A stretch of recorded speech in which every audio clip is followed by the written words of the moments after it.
lang, nilagsan siya, kinabukasan, dinala sa sintret, tapos dinala sa ospital. Hindi po siya dito. Meningococcing. Anytime soon, pwede mamatay. Mahal naman ko po kasi yung anak ko.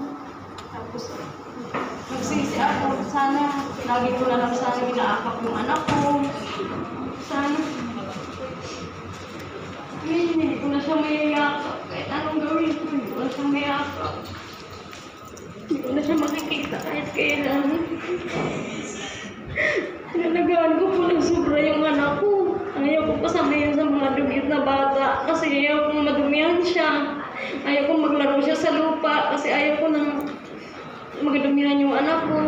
Baka magkasakit. Takot na takot ako magkasakit yung anak ko. Hindi siya nagkakasakit kahit minsan hindi siya nagkalagnat ng sobrang tagal. Tapos, bigla na lang nilagnat ng isang gabi. Kinabukasan, pinubuan siya ng magdamag ko po siya kinalagaan. Tapos, wala pa rin. Yun pa rin, mamamatay pa rin pala siya. Nagpuyat ako, pati si Ate Wayne, inistorbo ko siya. Alaw na ng gabi, hanggang magdamag. Hanggang alas 4 ng umagang madaling araw, hanggang alas 6. Parang pati si Ate Wayne, hindi ko pinatulog sa kakakulit ko sa kanya. Maya-maya ako nagre-report kung ilang anong degree na si Rose. Tapos bigla na lang, pag umaga po, nakita ko siya. Sabi niya, Mama, patay na ba ako, Mama? Sabi ko, bakit? Sabi niya, Mama, bigat katawan ko. Di ko kaya katawan ko, Mama. Di na ako lakad.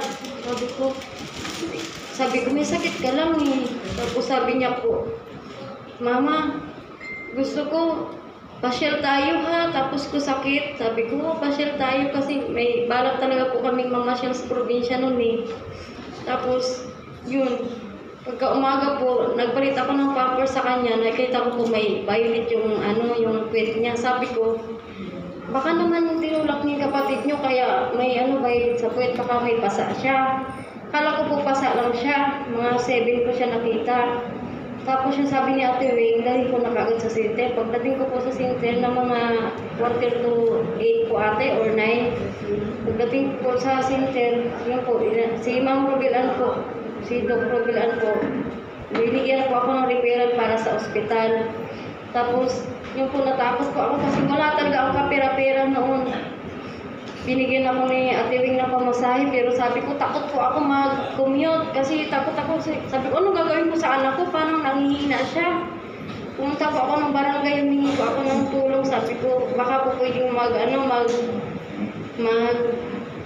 yung sa ambulansya ko. Dumating naman po agad, pero pagdating po namin sa ospital, sabi po ng doktor sa akin, ilang araw na raw po yung lagnat. Sabi ko, nilagnat lang po siya 13 ng gabi. Kinabukasan 14. Tapos, pagdating po sa ospital, ng 10:42, sabi, anytime soon yung anak mo, pwede nang tumigil sa paghinga. Sabi ko, Dok, bakit naman po, Dok, ganun? Nilagnat lang naman po yung anak ko. Tapos nagkaroon na po siya ng dumami po yung violet sa katawan niya. Hindi po siya deke.